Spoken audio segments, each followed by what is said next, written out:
नमस्कार।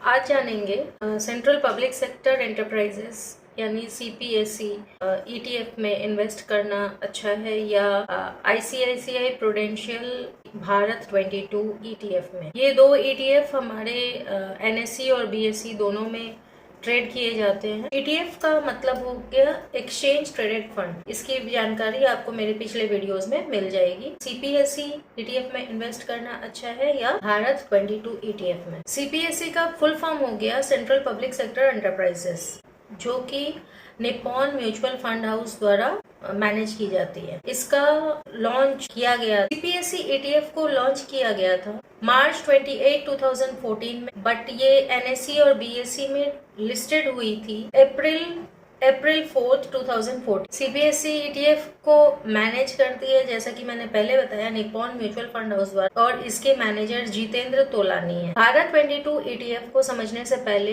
हम डिटेल में सीपीएसई ईटीएफ को समझते हैं। CPSE ETF Nifty CPSE index को ट्रैक करती है। इंडेक्स में 10 to 12 स्टॉक्स होते हैं, और ये वो स्टॉक्स होते हैं जो महारत्न और नवरत्न कंपनीज होती हैं, जिसमें मोस्टली गवर्नमेंट के स्टेक होल्डिंग्स होती है। सीपीएसई ईटीएफ की एसेट्स अंडर मैनेजमेंट यानी AUM है 22,275 करोड़ रुपीज। एक थीमेटिक एलोकेशन होता है इसमें। Diversification oil and gas energy से रिलेटेड कंपनीज में ही होती है। इसे हम ये भी कह सकते हैं कि इसकी जो एक्सपोजर है ये उन सेक्टर्स में है जो ऑयल और गैस या एनर्जी सेक्टर। सीपीएसई ईटीएफ की एक्सपेंस रेशियो काफी कम है, 0.06%। इसकी जो एलोकेशन है वो डाइवर्सिफाइड की गई है मेनली इन कंपनीज में, जैसे कि NTPC, Coal India, oil and gas, जिसके बारे में मैं आपको आगे वीडियो में बताऊं। अगर आपको हाई रिस्क और हाई रिवॉर्ड एक्सपोजर चाहिए तो आप इस ईटीएफ में इन्वेस्ट कर सकते हैं कि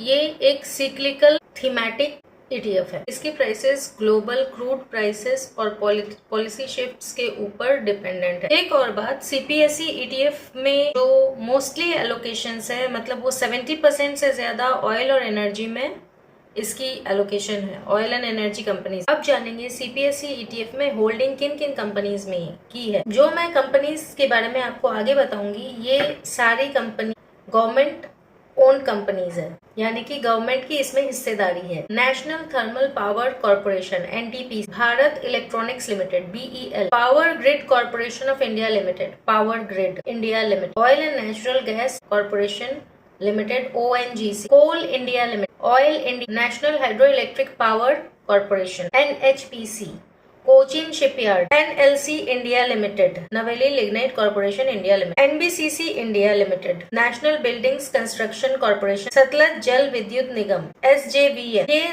10 कंपनीज इसमें आती हैं इस ईटीएफ के अंतर्गत। जो सीपीएसई ईटीएफ एनएसई और बीएसई में ट्रेड की जाती हैं, उसका नेम है सीपीएसई ईटीएफ। आप इस नाम से इसको टाइप करेंगे तो ये आपको उसमें आ जाएगा। अगर आपको एनर्जी और इंफ्रास्ट्रक्चर में एक्सपोजर चाहिए, वो भी सिक्लिकल, इसको आप कोर लॉन्ग टर्म होल्डिंग के लिए यूज नहीं कर सकते, क्योंकि इसमें जो कंपनीज है, अगर एनर्जी, ऑयल, गैस, ये सब की प्राइसेस डाउन हिट करती हैं तो इसमें काफी इफेक्ट आता है। अब जानेंगे भारत 22 ईटीएफ के बारे में। तो सबसे पहले इसका मैं आपको नेम बता देती हूँ, ICICI B22। इस नाम को आप टाइप करेंगे तो आपके उसमें आ जाएगा। भारत 22 इंडेक्स मैं इसको कहूंगी। भारत 22 इंडेक्स जिस इंडेक्स को ट्रैक करती है, रेप्लिकेट करती है, वो है S&P BSE Bharat 22 index. Bharat 22 ETF की एक्सपोजर इंडस्ट्रियल सेक्टर्स में, फाइनेंस सेक्टर्स में है, यूटिलिटीज, एनर्जीज, FMCG, इन सारे सेक्टर्स में इसकी एक्सपोजर है, और इसकी डाइवर्सिफिकेशन काफी हाई है in comparison to CPSE ETF, जिसमें सिर्फ ऑयल और एनर्जी और गैस से रिलेटेड कंपनीज में एलोकेशन की गई थी। सीपीएसई ईटीएफ के कंपैरिजन में भारत 22 ईटीएफ में रिस्क मॉडरेट, और इसे आप कोर लॉन्ग टर्म होल्डिंग के लिए इसमें आप इन्वेस्ट कर सकते। भारत 22 ईटीएफ की एक्सपेंस रेशियो काफी लो है, सेम एज सीपीएसई ईटीएफ 0.06%। इस ETF की AUM है 10,787 करोड़। इसकी diversification top tier public and private companies में है, जैसे कि Larsen and Toubro, SBI, ITC। कुछ फाइनेंशियल्स भी इस सेक्टर्स, कुछ फाइनेंशियल कंपनीज, फाइनेंशियल कंपनीज भी इस ETF में इंक्लूडेड है।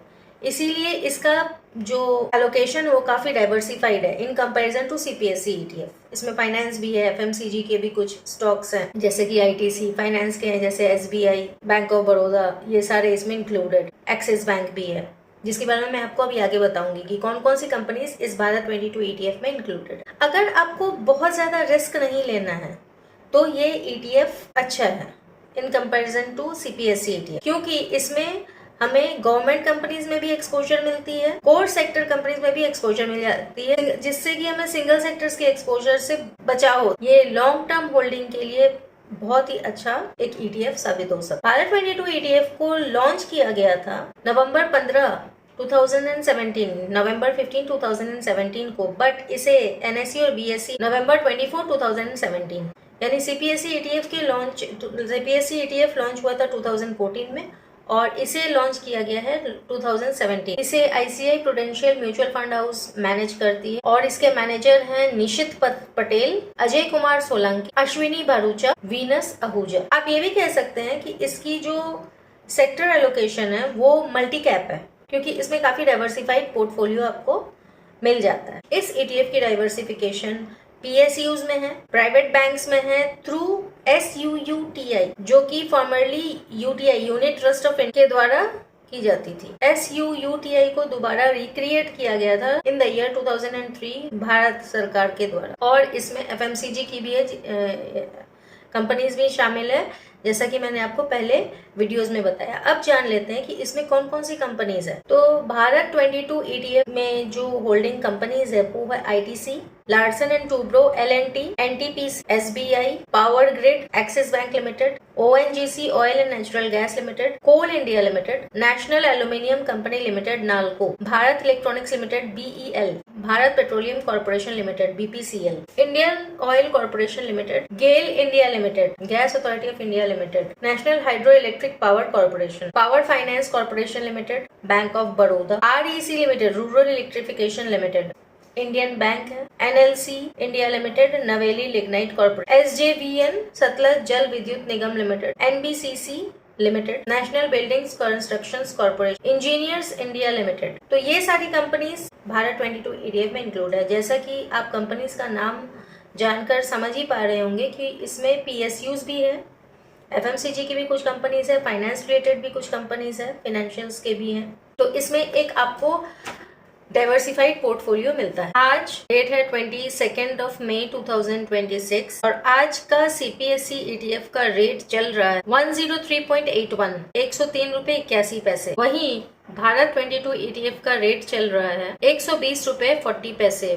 120.40 रुपीज। तो इन द एंड हम ये समझ सकते हैं, अगर आप हाई रिस्क लेना चाहते हैं किसी थीमेटिक ETF के लिए तो आप CPSE ETF में जा सकते हैं, CPSE ETF में इन्वेस्ट कर सकते हैं, बट आपको बहुत ज़्यादा रिस्क नहीं लेना है और आपको एक डाइवर्सिफाइड पोर्टफोलियो चाहिए तो आप भारत 22 ETF में भी इन्वेस्ट कर सकते हैं। इस वीडियो के माध्यम से मैं आपको ETF जो मेंशन की गई है इस वीडियोस में उनकी जानकारी दे रही हूँ, इन्फॉर्मेशन दे रही हूँ। इससे इस वीडियो के द्वारा मैं कोई बाय सेल रिकमेंडेशन नहीं है। अगर आप डिफेंस ETF के बारे में जानना चाहते हैं या निफ्टी 20 या निफ्टी केस के बारे में जानना चाहते हैं तो ये आप मेरे पिछले वीडियोस में जाके उसकी इन्फॉर्मेशन ले सकते हैं। गोल्ड 20 के ऊपर भी मैंने एक वीडियो बनाया है। वीडियो थोड़ा सा ये है, आप उसे 1.5x स्पीड पे सुन सकते हैं। वीडियो पे मत जाइएगा क्योंकि वीडियो क्वालिटी काफ़ी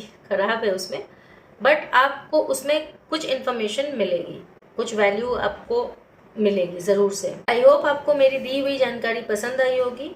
अगर आपको कुछ वैल्यू मिली है इस वीडियो के द्वारा तो आप इस चैनल को सब्सक्राइब ज़रूर करें ताकि मैं फ्यूचर में और भी ऐसी वीडियोस के द्वारा आपको इन्फॉर्मेशन प्रोवाइड करूं।